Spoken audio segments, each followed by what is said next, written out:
नमस्कार। मेरा नाम चंद्र प्रकाश शर्मा है। बीए प्रथम वर्ष के प्रथम प्रश्न पत्र में आदिकाल और भक्तिकाल की रचनाएं सम्मिलित की गई हैं। उनमें से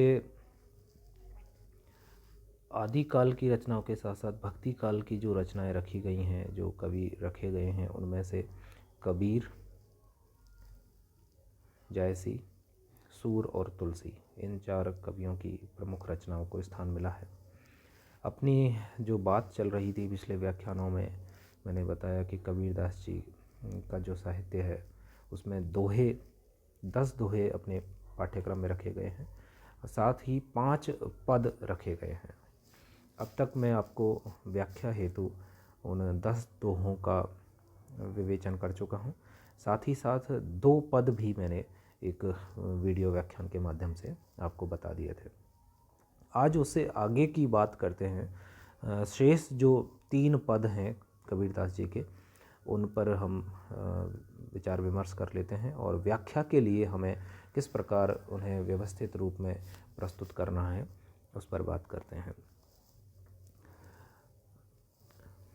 अगला जो पद है, जो तीसरा पद है, वो है पंडित बाद बदनते झूठा, राम कहाँ दुनिया गति पावै, शाण कहाँ मुख मीठा। पावक कहाँ पाव जे दाझहीं, जल कही तृषा बुझाई, भोजन कहाँ भूस जे भाजै, तो सब कोई तिर जाई। नर के साथ सुवा हरि बोले, हरि पर ताप न जाने, जो कबहूँ उड़ जाए जंगल में, बहुरिन सुर तहीं आने। साच प्रीति विषय मायासु, हरि भगतन सु हासी, कहे कबीर प्रेम नहीं उपजो, बांध्यो जमपुर जासी। कबीरदास जी उस घट व्यापी अविनाशी ईश्वर के बारे में यहाँ बताना चाहते हैं कि वह ईश्वर किस प्रकार का है, कैसा है, कि केवल कहने मात्र से कुछ नहीं होगा। जब तक अंतरात्मा से हम उस ईश्वर का ध्यान नहीं कर लेंगे तब तक उसकी प्राप्ति नहीं हो सकती। इस विषय में वो प्रसंग रखना चाहते हैं कि पंडित बाद बदनते झूठा। ये जो विद्वान हैं, पंडित लोग हैं, ये झूठ बोलते हैं, झूठे विवाद खड़े करते हैं, झूठी बातें बनाते हैं कि ऐसा नहीं है, इतना सब कुछ कहाँ आसान है कि राम कहाँ दुनिया गति पावे, कि राम कहने से ही दुनिया से गति मिल जाए। इतना आसान कहाँ है कि केवल राम कहने से ही इस दुनिया से मुक्ति प्राप्त हो जाएगी। शाण कहाँ मुख मीठा। फिर एक उदाहरण भी देते हैं, दृष्टांत देते हुए बताते हैं कि क्या केवल खाण कहने से ही मुंह मीठा हो जाता है, कि अगर हम चीनी कहें, चीनी शब्द बोलें, तो क्या उस शब्द बोलने मात्र से ही हमारे मुंह में मिठास आ जाएगी? नहीं आती। उसके लिए उस चीनी का या उस खांड का हमारे मुंह में जाना भी आवश्यक है। वो खांड या चीनी हम खाएं तब हमें मिठास का एहसास होगा। वैसे ही केवल राम कहने से इस दुनिया से गति मिलने वाली नहीं है, जब तक हम उस घट व्यापी ईश्वर को अंतरात्मा से ध्यान ना करें। ऐसे ही एक और उदाहरण देते हुए कबीरदास जी कहते हैं, पावक कहाँ पाव जे दाज, कि अगर इतना आसान होता कि राम कहने से मुक्ति मिल जाएगी तो फिर आग कहने से पैर भी जल जाते। पावक कहाँ पाव जे दाज, कि जैसे ही हमने आग का नाम लिया वैसे ही पैरों में जलन हो जाती, आग लग जाती। जल कही तृषा बुझाई, और पानी कहते ही हमारी प्यास भी बुझ जाती।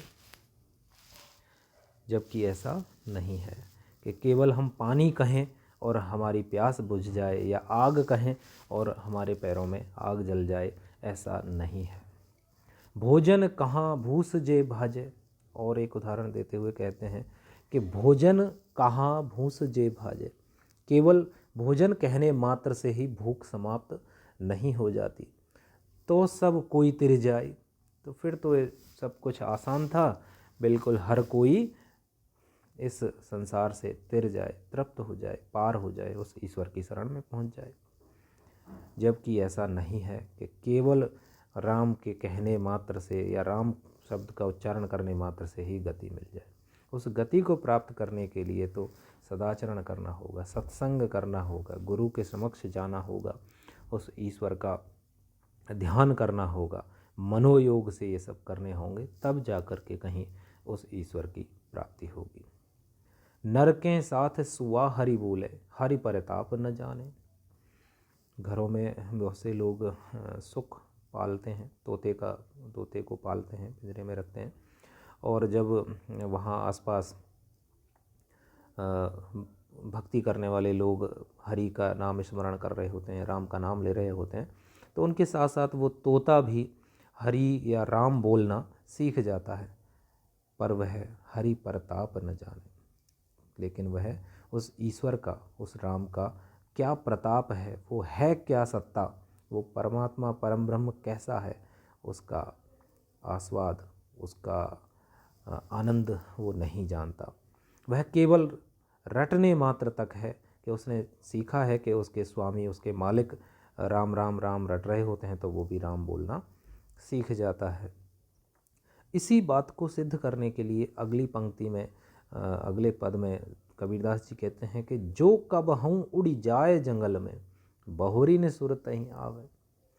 और यदि उसे मौका मिल जाए वो पिंजरे को छोड़ करके जंगल में उड़ जाए, तो फिर उसे हरि नाम का या राम नाम का कोई ध्यान भी नहीं आता, क्योंकि वह केवल देखा देखी उस नाम का स्मरण कर रहा होता है, वह उस परम ब्रह्म राम के बारे में कुछ भी नहीं जानता।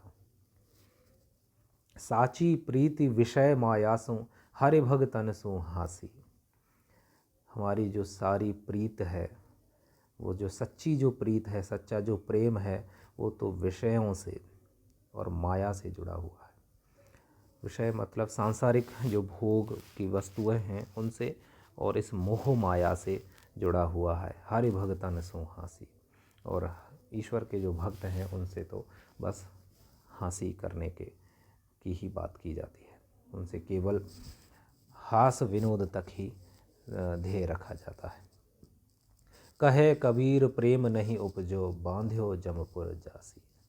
कबीरदास जी कहते हैं कि इस माया मोह से पीछा छुड़ा लो, इन विषयों से पीछा छुड़ा लो, अपने ज्ञान के चक्षु खोलो और अज्ञान को नष्ट करो। क्योंकि यदि अब भी ईश्वर से प्रेम नहीं उपजा, प्रेम नहीं पनपा, उस परमात्मा के प्रति राग पैदा नहीं हुआ, तो निश्चित रूप से एक दिन यमदूत आएंगे और वो बांध करके यमलोक लेकर जाएंगे।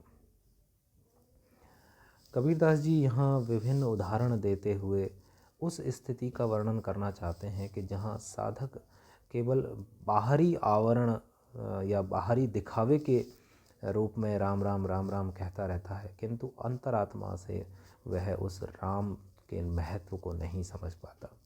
उस महत्व को जब तक वो नहीं जानेगा, जब तक इन विषय माया मोह से पीछा नहीं छुड़ाएगा, तब तक उसे उस परमात्मा की प्राप्ति भी नहीं हो पाएगी।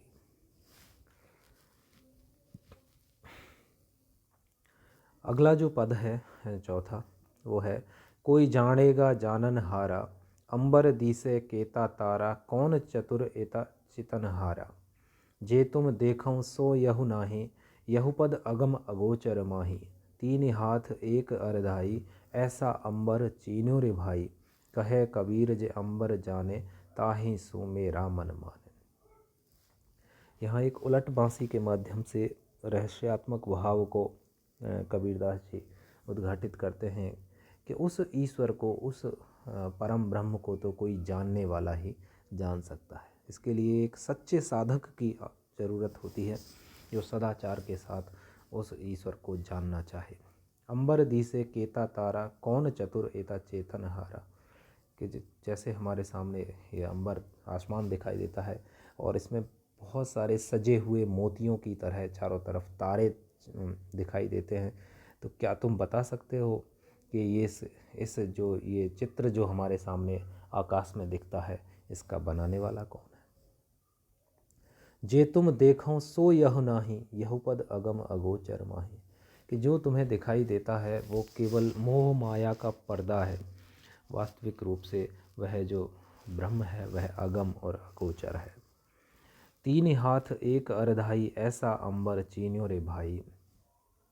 इन तीनों लोकों पर जो ये आकाश में जो चित्रण है वो चित्रण बड़ा ही अजूबे के समान है, लेकिन यह ऐसा नहीं है जैसा हम इसे मानते हैं।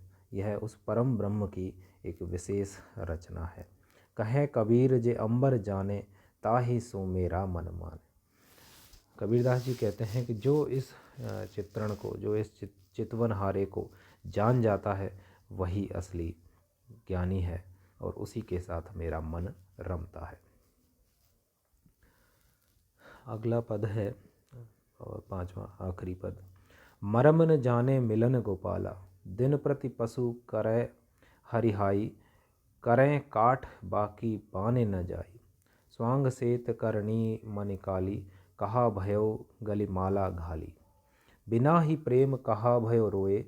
भीतर मैल बाहर का धोए, गल गल स्वाद भगत नहीं धीर। चीकन चंदवा कहे कबीर। मरम न जाने मिलन गोपाला, उस ईश्वर से मिलन का जो मर्म है, जो स्वाद है, जो आनंद है, उसे कोई नहीं जानता और उसे सच्चा साधक ही जान सकता है, पहचान सकता है। दिन प्रति पशु करई हरिराई, करें काठ बाकी बाने न जाई।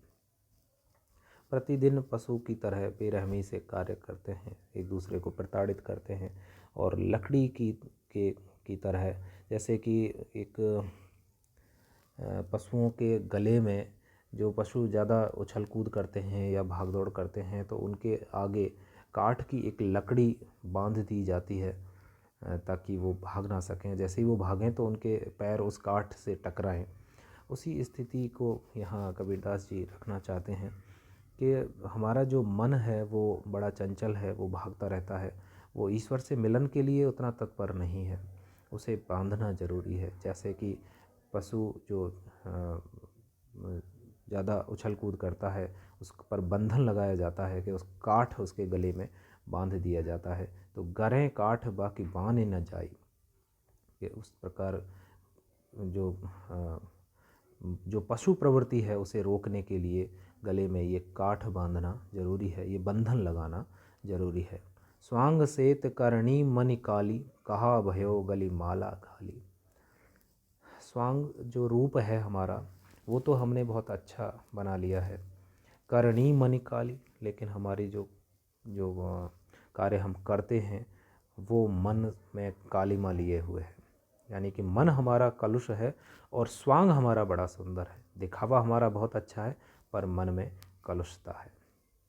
कहा भयो गली माला घाली, लेकिन दिखावे के लिए हमने साधक का रूप बना लिया है, गले में माला पहन ली है, जिससे हम ये दिखा सकें कि हम तो भगत हैं, हम ईश्वर के उपासक हैं, सच्चे साधक हैं, पर मन में हमारे कालिमा छाई हुई है। बिन ही प्रेम कहा भयो रोए, भीतर मैल बाहरी का धोए। कि जब प्रेम ही नहीं किया तो फिर रोएं क्यों।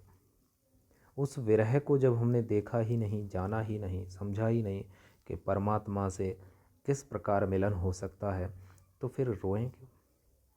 बाहरी सांसारिक चीज़ों के लिए रोना कोई सच्चे साधक की निशानी नहीं है, अपितु रोया उसके लिए जाए जहाँ परमात्मा से मिलन का भाव हो, विरह का भाव हो।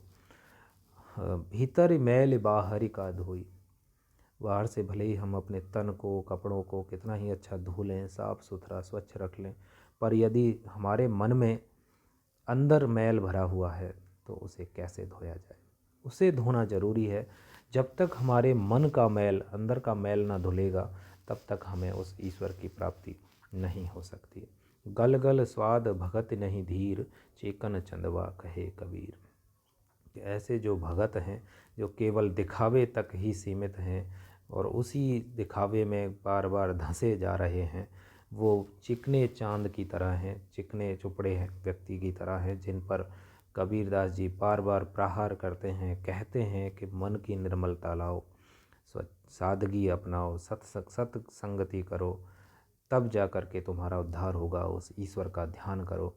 पर उन ऐसे चिकने घड़ों पर कोई असर नहीं होता।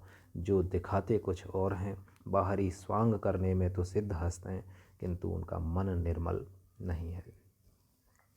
इस पद के माध्यम से सामाजिक व्यवस्थाओं पर कबीरदास जी व्यंग करते हैं और उन व्यक्तियों पर भी प्रहार करते हैं जो दिखावा तो ईश्वर भक्ति का करते हैं, भजन ध्यान का करते हैं, किंतु उनके मन में हमेशा अलग ही प्रकार की प्रवृत्तियाँ घर किए हुए रहती हैं। वो भले ही गले में माला धारण कर लें, स्वांग करें, अच्छे कपड़े पहने, नहाएं धोएं, स्वच्छता रखें, लेकिन वो जब तक उनका मन स्वच्छ नहीं होगा तब तक वो ईश्वर से प्राप्त करने के लिए सच्चे साधक नहीं बन पाएंगे। इस प्रकार मैंने अपने 3 व्याख्यानों में कबीरदास की रचनाओं के बारे में आपको बताया। पहले 1-2 व्याख्यानों में मैंने कबीरदास जी के कृतित्व और व्यक्तित्व पर प्रकाश डाला। फिर उसके बाद जो उनके पद हैं, दोहे हैं, उनको पढ़ाया। 10 दोहे हैं हमारे पाठ्यक्रम में। उन 10 दोहों को हमें कैसे व्याख्यायित करना है, इस पर मैंने बात की, उनके अर्थ समझाए, उनकी व्याख्या समझाई। फिर जो 5 पद हमारे इस पाठ्यक्रम में रखे गए हैं, उन 5 पदों को व्याख्यायित किया। अब अगले जो व्याख्यान होगा, वीडियो व्याख्यान, उसमें मैं सूरदास के काव्य पर बात करूंगा और उनके व्याख्या भाग पर बात होगी। धन्यवाद।